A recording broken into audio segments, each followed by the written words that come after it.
Heads in the Cloud, your source for future-proofing your business.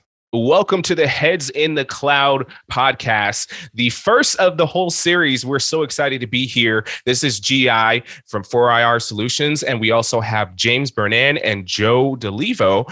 And we have some really cool news to break into and just kind of break down a little bit about 4IR, what we're doing, and how we're making our mark within Industry 4.0. So if you want to go ahead and introduce yourself, James, and then we can get on to Joe as well.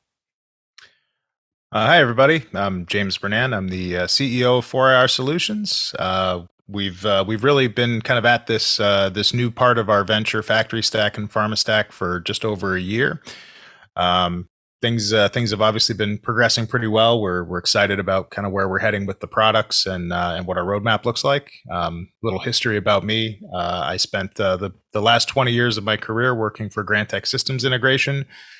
A variety of different roles, from sitting on buckets upside down at 3 o'clock in the morning, fixing production systems, to starting the first U.S. branch for Grantech back in 2005, operations and sales, and a whole bunch of other different parts and pieces. So glad to be here.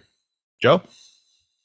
Awesome. Hey, folks, I'm Joe Dolivo, the CTO of 4IR Solutions. Been doing this for a few years. I think a lot of people kind of in the ecosystem know me as kind of the SAP guy, but I've done a lot of enterprise integration over the last year and a half or so, moved more heavily into the cloud and DevOps space, which I'm getting pretty excited about and looking forward to chatting with you guys all about during the course of this series. Also joined by my other co-host here, Geralt the Giraffe, who's got his own mic, and he can't introduce himself, but he's here as moral support. So nice to be chatting with you all.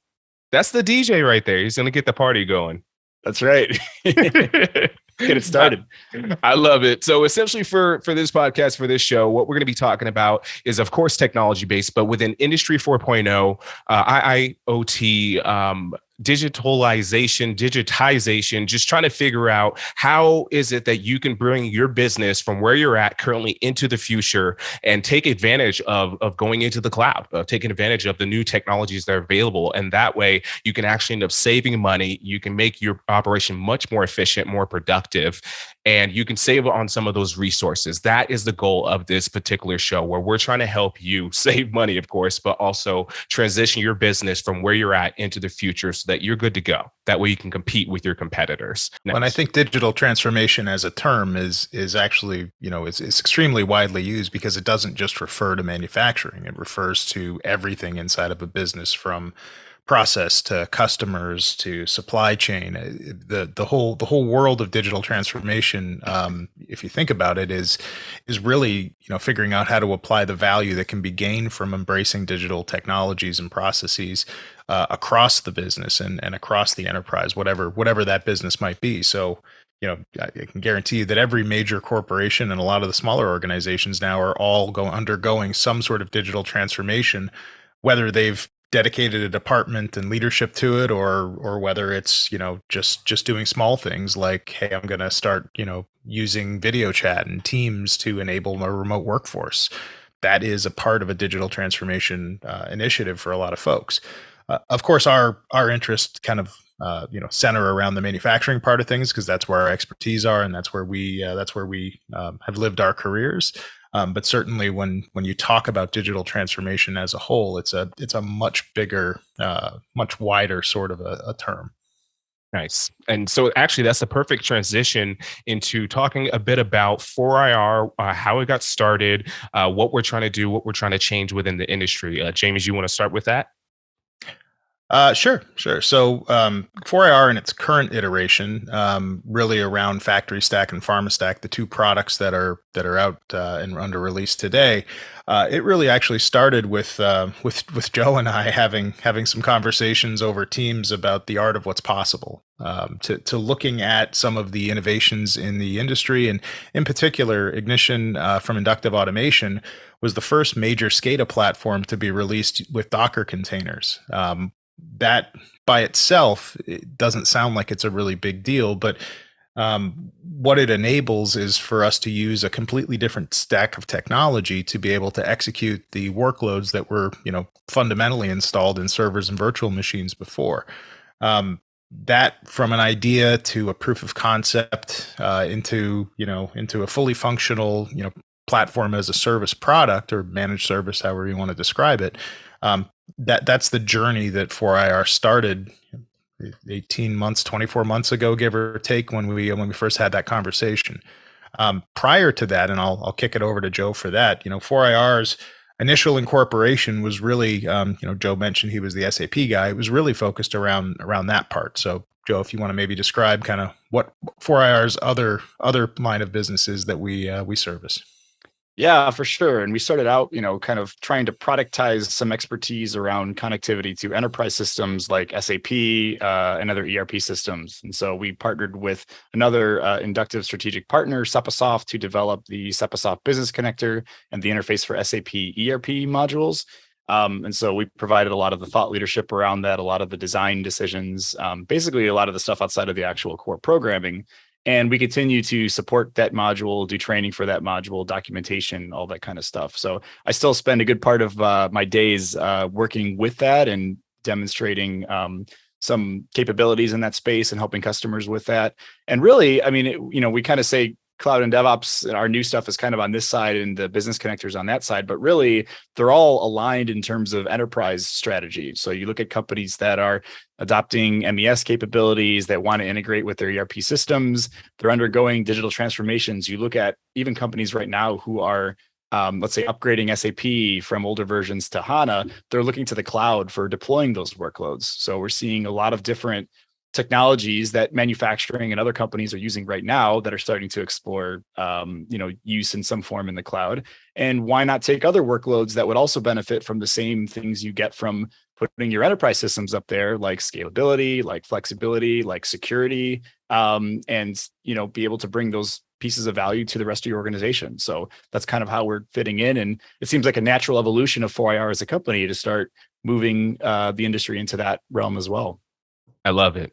So, and you guys are talking a lot about innovation and just kind of where the industry is going. What's your thoughts in terms of where the industry is currently at and where it's potentially going next?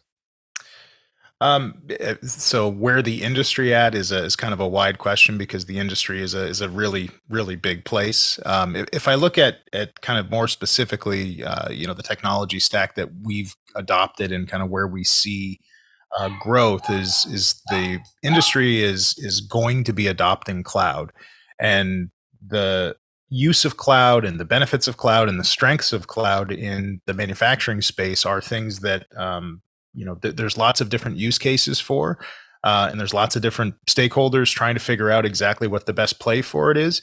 And what we've realized is that not all of them are thinking about it from a what's going to be best for the end user perspective. A lot of them are looking at, hey, there's a business problem out there that I can solve with this piece of technology. Maybe it's a smart sensor, or it's an ML model that can optimize a specific process or a specific thing that we do. Those solutions certainly will create business value for the end customer, but what they don't do is they don't necessarily enable the customer for a wide integration of data, and they don't create the scenario for them to be able to continue to build on and grow that platform.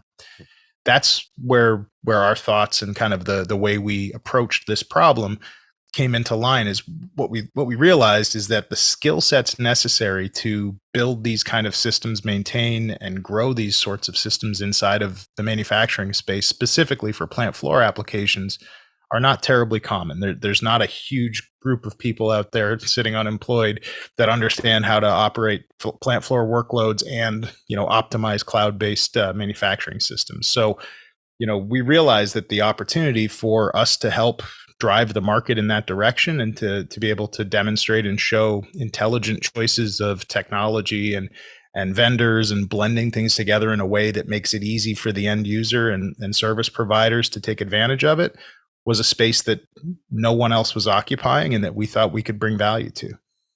Nice. I also think when it comes to innovation, I think innovation is relative, right? And it's going to be relative to different industries. And you look at the stuff that we're doing, and I think within the manufacturing space, things like cloud and DevOps and version control really is innovative. But what's nice about it is that we're not sort of first to market if you look outside of manufacturing. And you look at software companies, for example, who have been doing version control for decades.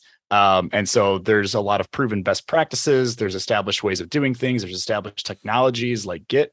And we're basically bringing some of those capabilities into manufacturing, and we're getting to build on the backs of other folks who have kind of figured out the best way to do this. And as you're seeing this convergence of these technologies, let's say IT/OT convergence, you're starting to see companies like Inductive Automation and others who are embracing some of these technologies as a part of their core essence, and it makes the stuff that we're doing now possible. This wasn't possible 5-10 years ago because the vendors hadn't caught up.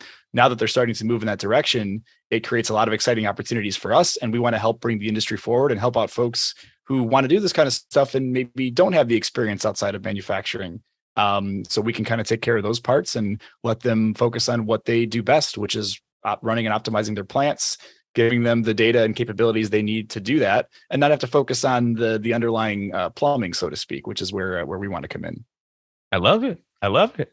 So that about wraps up this episode of Heads in the Cloud from 4IR Solutions. If you guys want to check us out, make sure you go to 4ir.cloud. You can also see us on LinkedIn, and don't be afraid to stop by and say hello. You can talk to Joe. You can talk to James. We're very friendly for the most part. We got the DJ in the background. And that way we can get you guys the info on how to make sure that you're future-proofing your business. So all things IoT, Industry 4.0, technology, this is the place to be for that. So any other things you guys want to add before we sign out? No. Thanks for listening. Thanks for listening. All right, guys. Thank you. Appreciate it. See ya.